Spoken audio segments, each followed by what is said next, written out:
किसान ने फावड़ा निकालने के लिए मटके में हाथ डाला, लेकिन उसे एक जैसे दो फावड़े मिले।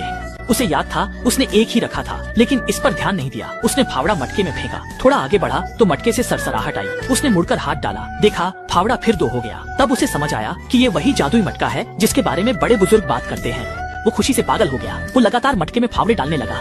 कुछ ही देर में पूरा आंगन फावड़ों से भर गया।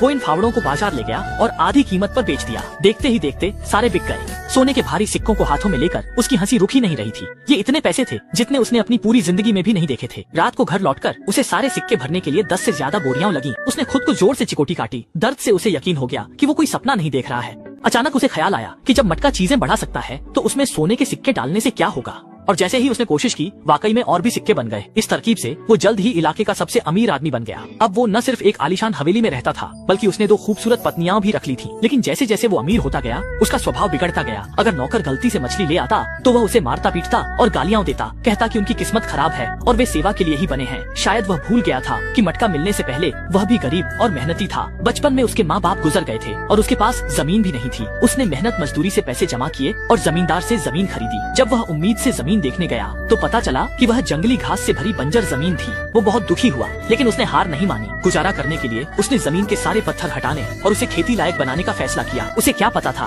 कि जमीन खोदते वक्त उसे जादुई मटका मिल जाएगा। यहीं से उसकी किस्मत चमक उठी। जल्द ही जमींदार को पता चल गया। वह गुस्से में घर घुस आया और बोला कि मटका उसकी बेची जमीन पर मिला है, इसलिए उसे लौटाओ। किसान ने मना किया तो जमींदार जबरदस्ती छीनने लगा। दोनों का झगड़ा बढ़ा और मामला हाकिम के दरबार पहुंचा। हाकिम ने उनकी कहानी सुनी, लेकिन उसे यकीन नहीं हुआ। उसने मटके में एक पंखा डाला और देखते ही देखते 2 पंखे बन गए।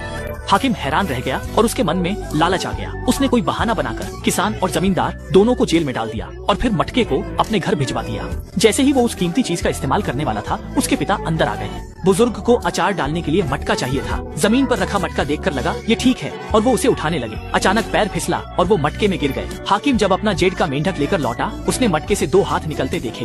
वो डर गया, उसके हाथ कांप गए और मेंढक गिरकर टूट गया। मटके से मदद के लिए एक जानी पहचानी आवाज आई। ध्यान से सुनने पर पता चला कि वो तो उसके पिता थे। उसने जल्दी से अपने पिता को बाहर खींचा, लेकिन मटके से फिर एक जोड़ी हाथ बाहर निकले। हाकिम को कुछ गड़बड़ तो लगी, लेकिन उसने उस आदमी को भी ऊपर खींच लिया और अब उसके 2 पिता हो गए थे। दोनों पिता आपस में लड़ने लगे और हाकिम का सिर चकरा गया। धक्का मुक्की में दोनों पिता फिर से मटके में गिर गए। पलक झपकते ही 2 से 4 हो गए और 4 से 8। इतने सारे पिताओं को देखकर हाकिम को समझ नहीं आया कि क्या करे और वो डरकर वहाँ से भाग गया। वो जेल में जाकर छिप गया और उसे अपने किए पर बहुत पछतावा हो रहा था। उसने सोचा भी नहीं था कि उसका लालच इतनी बड़ी मुसीबत खड़ी कर देगा। काफी सोचने के बाद उसने मटके को तोड़ने का फैसला किया। जैसे ही मटका टूटने की आवाज आई, नकल से बनी सारी चीजें गायब हो गयी और हाकिम को भी अपने असली पिता वापस मिल गए। जेल से छूटे किसान और जमींदार एक तरफ खड़े थे। उन्हें अजीब लग रहा था। वो सोच रहे थे, अगर मटका नहीं चाहिए था तो हमें दे देते, तोड़ने की क्या जरूरत थी।